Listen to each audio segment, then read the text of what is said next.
you still filming me?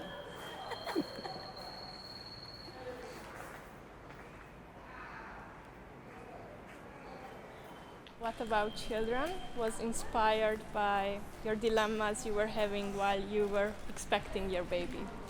Can you tell us a little bit more about these dilemmas, like which questions you had in mind, and also which made sense from today's point of view?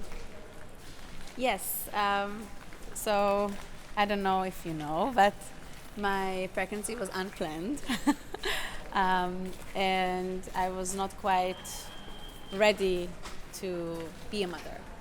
And this idea of this performance came to life when I found it is quite struggling to also work and also be a young mother for a newborn baby in Austria. And then all of this question came, how can I combine these two words together? Being a mother and also work, and not lose my work or not postpone my work or make a pause on it. Because also I come from Israel, where basically you are expected to work until you give birth, so till your water break, and then you're still going to the office like nothing happened. And also the maternity leave in that country is quite short compared to here. It's 3 months to 6 months, and then you expect it to go as normal. You continue from where you stopped. And here I feel it's very different. Also, you get a very long maternity leave that you can choose, few models, between 1 to 3 years. And also the expectation from the young mother is to stop her working life and dedicate all of her being to the newborn.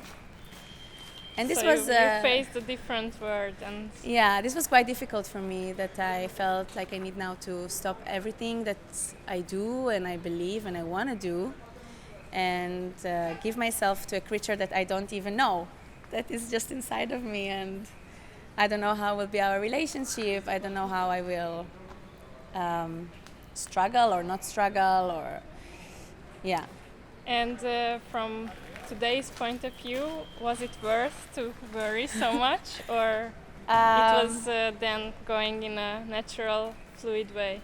It was going in a natural, fluid way, yes. I think it was also very frightening for me, this whole situation, and I didn't know how to handle it. I didn't have any tools.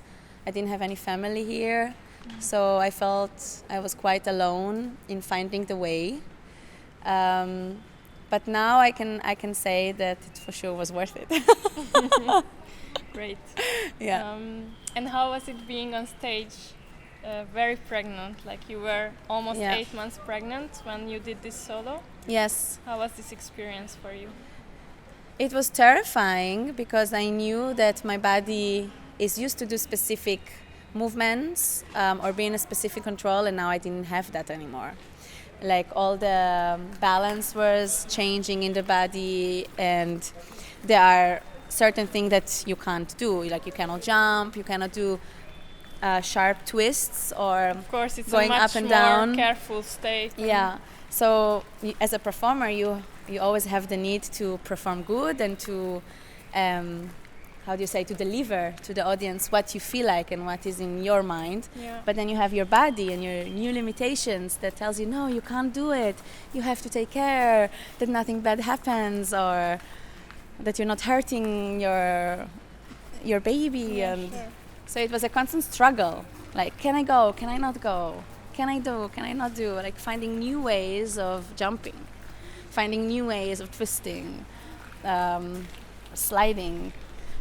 But it was very nice. I felt very powerful perform naked. I mean, I was not naked. I was you exposing were my underwear, belly. Yeah. But yes. But my belly was full out, and I felt very empowered to do that. And I was very proud also, like to show this. And it's not something you see very often. So it was not like a shy moment, No. but it was more like, here I am. Yes. In my glory. Yes, exactly. And I was also not alone. I had a partner. Yes. And she was great.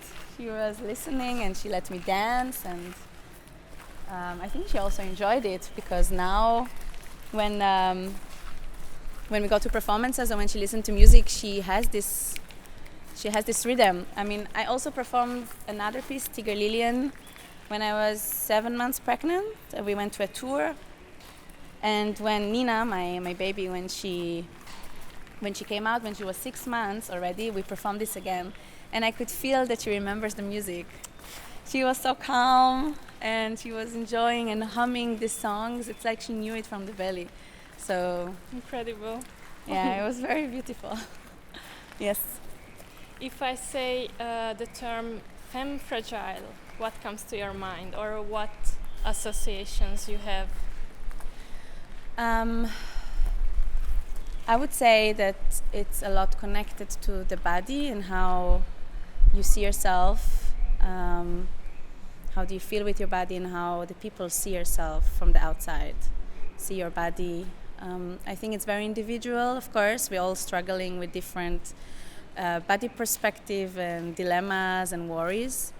But I would say that one main topic that pops to me is how we perceive ourselves and how we love ourselves and our appearance. Yeah. And I would also say that for us feminine, I feel sometimes it's very hard to deal with all the hormones that we have. Yeah. I mean, especially when you're pregnant and you're much less stable, let's say, hormonically. But also when you're not pregnant, we are going through the months for a cycle that sometimes can really unbalance us. And it can also be hard to deliver all the time what you're expected and what you need to. And it's okay. We just need to be aware of it and find a way to live with this. Yeah, exactly. Okay, I had a question to the end of the talk, but now we were talking about the body. So I would like to ask you, what is your relationship right now with your body after giving birth, after being pregnant and giving birth? Yeah. How do you feel, and what changed, if something has changed for sure? Yeah, things changed. I'm in a relationship I'm in a phase of acceptance, I would say. But after like 2 years or 1 year and a half that I dealt with that, my body is not how it used to be, power-wise and capacity-wise, and also energy-wise. It's much more, I would not say weak, but I would say different. The energy moved to a different direction, and my ability also. And it's okay. But it's a process, because I never came back to how I was to be, how before the pregnancy. I also had a C-section, which so was it made it more difficult. Difficult, and I still have consequence till today from it. Yeah. And is yoga helping in this? Because yoga, you practice yoga besides dancing and creating. Yes. So it's important part of your life. Yes, yoga helps also more for the mental state. It brings me a lot of calmness and balancing. So it really helps me to bring these elements to the dancing world and to the creating world. In yoga, you have a lot of energies, and you have a lot of, for example, how we know now, less into the philosophy of yoga. What we see more in the Western world is that we see a lot of arm balancing and like powerful poses, which until not lately were more recognized with more masculine energy, because it's a lot about power and strength. And I think yoga is really balancing it and also showing this side in women. And stretching and flexibility, which is more recognized with female body, now we see it also more with male body. So it's a very flat approach, but in the more Western world, how people are practicing, you can see how this is coming together. So there is no separation. There's no putting people into boxes. Now you are doing more stretching. Now you're doing more, I don't know, powerful dynamic stuff. It's really about bringing all people at the same level, or all people accepting where they are without any expectations and can try also many different things. Yeah. Okay, I have a link now to to your journey back in Tel Aviv when you served in the army. How was that experience for you? And also, please tell us about how are the choices in Israel with this, like how you can escape this option if you don't want to do it, and how was it for you? So basically, when you are 18 years old and when you finish your high school education, your matura, then you are expected to go to the army. Usually it's between 80 years old to 20 years old. This is like the standard, I would say. And it's something that it's very rooted in our culture as Israeli. So it's very normal. It's like for the people, for the teenagers here to do a matura. It's something that it's just a part of life. It's part of the journeys that you step through life. It doesn't, I mean, it does matter if you want to go or you don't want to go. People who really don't want to go to the army, they find ways how not to go. Which are these ways? So one way is, for example, to go to a psychiatrist and talk with him, say how you are against this idea, that you don't want to be in institutions that support weapons and war, that you are pacifistic and you don't want to be a part of it. And then the psychiatrist gives you a recommendation, then it goes to the army, and then this is one way to, let's say, avoid army service. Another way for women is to get married or to bring children at the age of 18. Not a lot of women are doing it, but for example, all the religious women there, of course, rather choosing that way. I mean, it's also their way of living. It's also their beliefs to get married and bring a lot of children. It's a blessing. So these can be a very two common ways how to avoid it. And if you're not serving the army, then you can do any other service for the community, for the country. Volunteering in hospitals or volunteering in kindergartens or in schools. Yeah. My service, I would say, was complex, but in the overall, it was not such a bad experience. It was a mixed experience. It was a mixed experience, yeah. The beginning, the basic training, which we all have to do, was a bit of a shock. This is when you also get the weapon and you learn how to shoot real weapon, and you have, all of this what we see in the movies. Run faster, stand, commander. When you're 18, yeah. So this was a shock, definitely. It was a shock. It was 2 months. And then after, when you are assigned to your job that you're going to do the last 1.5 years or 1 and 8 months, then it was a more calm and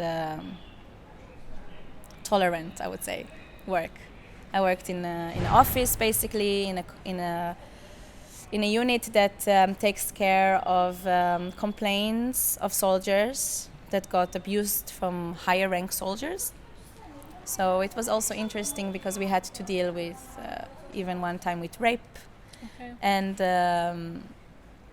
abuse. Also a difficult thing for an 18-year-old or 19-year-old to deal with and to handle it in a way that it's supposed to be handled. Yeah, it was difficult, but I didn't really handle it deeply because I was not trained for it. I was more there in receiving the calls and writing, and then forward further to the people. Because I didn't get any education. I'm not a psychologist or psychiatrist. I'm not a doctor. Okay, and doctor. So I wanted to ask you, what are the topics, issues, problems, questions, whatever, that are moving your artistic self right now? What are you working on? What interests you? Well, at the moment, there are 2 projects that are in the making, let's say. One is more in production stage, and one is more in the research stage. So one piece, okay, I will start again maybe. In the last 3 years, I decided to go more into the direction of creating for young audience, because I find it more real in a way that you always get immediate reactions from the audience, and you always know if they like it, if they didn't like it, what they think, if they struggle, because it's children. They're not hiding. They're not able to control their feeling. They show you immediately what they see and what they get. And I really enjoy this immediate interactive. Instant. Yeah, I love it compared to other audiences where I feel it's more holding back, more observing, and not really collaborating or showing back to the performers. You work a lot at Dschungel. Yes. Yes. So I also have my own verein that we are creating performances for young audience. And so this is only one of the reasons. There are many other reasons, but now the next 2 pieces that I want to do is, one is about all the pandemic and how this affects us teenagers or people to connect to people. It started actually from me being in the U-Bahn with a mask 1.5 years ago, and then there was this guy there also with a mask, and I was thinking for 30 minutes, do I know this guy? Don't know this guy. Couldn't recognize. I couldn't recognize, and then I also couldn't scream because he didn't hear, because he also had the headphones and the mask, and I couldn't see his mimic, if he also recognized me, if he's also thinking, and then I was like, oh my God, how can we communicate like that? It's so hard. And how it must be for teenagers. Like, they're anyway insecure, and this is a very unstable phase in life when you are checking yourself, checking the limits, checking who you want to be, what you want to do, and then you don't have the basic and you sight. kiss your first girlfriend through a mask. This is. Yes, I hope not. But it happened with many people. This I still didn't hear. That they kissed with. No, mask. I saw. You saw it? Yeah. Okay. I mean, just with the touching together. Okay. But okay, not a real kiss. No. Okay. Yes. Kind of. It's weird. It's a sad moment, no? It's weird. It's like we are so dependent on our eyes, and people are very shy to look in other people's eyes when they don't know. Yeah. It's like you're not approaching people looking in the eyes. It's a very intimate moment, and now we are very dependent on it because this is the only thing we see, basically. This and the body movement. So this idea came like this to life. This project, how to still encourage us and the teenagers to form relationships and to approach people and to be communicative and find maybe new friendships, I don't know. And this piece about the pandemics, this is already in the So this piece is already in the production phase, and this will be for 12 plus. This is the age, the target group.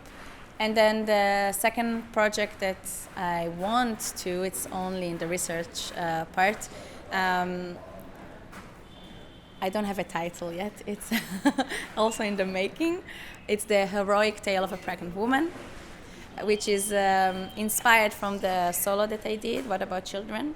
So it's also for young audience. It's also for young audience. I still did not decide on the age exactly, but in the summer during Impulse Dance, I will be participating in the Atlas program, which is a program for choreographers, and there I plan to dive more into this topic. Basically, the wide idea is to question the whole concept of a hero in our modern society and what is a hero in our time of life, and presenting a very pregnant woman on stage as a hero. And then like that question the audience, what is actually a hero, what does it mean to be a hero, what do you need to do in order to be a hero, what do you need to achieve or act to be considered as a hero, and all that through the very pregnant body. And the idea of using a pregnant woman on stage is because many people still don't see pregnant women as heroes, which they are. And also a hero considered mostly as a person who has a very unique abilities. Very fast, very strong, very brave, not really characters that are seen with a pregnant woman, which are considered more slow, heavy, needs help, needs support, needs care. Not so energized. Not so energized, and so how these two images can come together. I have my own personal experience, and I also have friends who have their personal experience, and it's all different. But still, I believe very strongly that pregnant women are heroes. And I wanted to really show that for the children, which pregnancy is a part of society, they see it a lot. They should also see pregnant women differently, and not only as what we are used to. So. And just to jump back, because you said that of course your body has changed since giving birth and everything changed, but during pregnancy were you more energized? You made this piece. How was your... I was full with energy. I had like non-stop energy. I felt I can do everything that I want to do. And you couldn't do everything you wanted to. I couldn't do medically. I couldn't do. Yeah. But I felt I can do everything. I felt so powerful that I have no limits. That this is also the hormones, of course. But I had a lovely pregnancy. I know that there is also a other side for it, which is not so lovely, and it's a different experience than I know. And I want to show all of these sides in this project. It's not about only highlighting the positivity and the glory and how beautiful it is. But of course it will be based on your own experience. So also, but not only. Yeah, okay. It will be the wide vision is to have this piece moving from one pregnant woman to another. So to create a community of heroes, to create a community of pregnant women on stage, which every time they will deliver it, because, you know, if I have a very limited time, if I want to find a dancer or a performer, which is all the time between 5 to 7 months, I have to change, no? I cannot say. Or you make like, I don't know, 10 performance. It's very heavy for these ladies. Yeah, no, I have to change. And I also don't want to create a fake belly. Sure. I want to make it real. So to your question about the topics that are interested for me as a creator, I would say that it's topics that I relate to personally. The ideas that I have in my mind are usually always coming from a personal experience that I had, and then they develop further to the need and what I see that is needed in society. I know it's a bit big to say what is needed in society, you know, but I also have a child, so I see how she communicates with other children and how their parents communicate with me. And then I really can feel what is lacking or what is a bit not comfortable or what is really great. It can also be just a positive piece, you know, just on wonderful stuff. And what are the things you miss the most, or? Yeah, like what I would like to have more, or more options, or more awareness. So, for example, the pregnant piece, I would like children to have more awareness also to these topics, not only to adults. It's something very natural. We see it everywhere, in every culture, in every state, in every land. It will continue to be very present in our life, also in the future. It's a big part of our past. We came to the world like that, and I feel children don't really know anything about that. It's not a topic that even concern them. It's they have other... They have the tales, and then Yeah.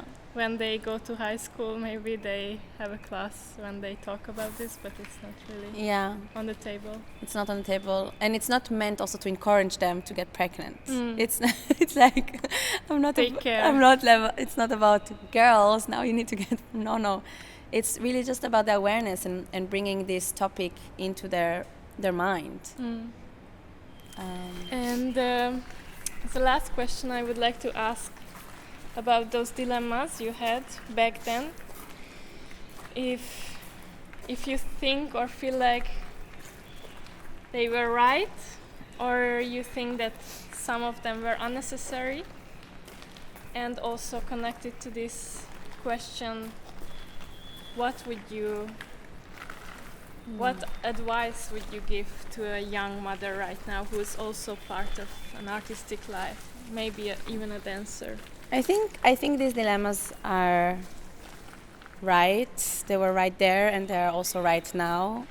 Because now me and my partner are in a phase that we want to expand our family. And I have again these dilemmas of what will be with my job and how I will deal with this. Because we are so much dependent on our body, we cannot just change a job and go to do now dance performances in the office. It doesn't work like that. This is our tool, and we have to treat it good, and it has also to be in shape. And pregnancy is not all the time pleasant in this way. Supporting it. Yeah. Many times it's not, and then you also have all the recovery and it takes time. And it takes time, and it's not only about the physicality; it's also about the mental state. Many women don't want to go back to work, and they just want to be with their baby because they enjoy it so much, and it's also fine. Everything is fine. It's just that it worries me still now. Okay, so I have this project and this project planned to this and this years, and if I will get pregnant, how I will do this project? Probably I will not do this. Probably I will have to change. Probably I will have to quit. The plans are changing. The plans are changing. Yeah. So I still have these dilemmas, and they will never go away. And as working as a freelancer, also it comes a lot with the stability of finance. Always a constant struggle. Always a struggle, of course, yeah. So I still have these dilemmas, and I will always have these dilemmas, and I will always face them in the moment, I guess. So if you could give a good advice to any of those mothers out there who are either young mothers or they are expecting their babies right now, like you were when you created your piece, what would it be? That I don't have any. I don't have any suggestion or guidance. Just that it's going to be very hard, but it's going to worth it. And just stay open to all the changes, and body-wise and social and work-wise, and also personal with your partner. Depends on the family situation, but I would say just to be open. Yeah.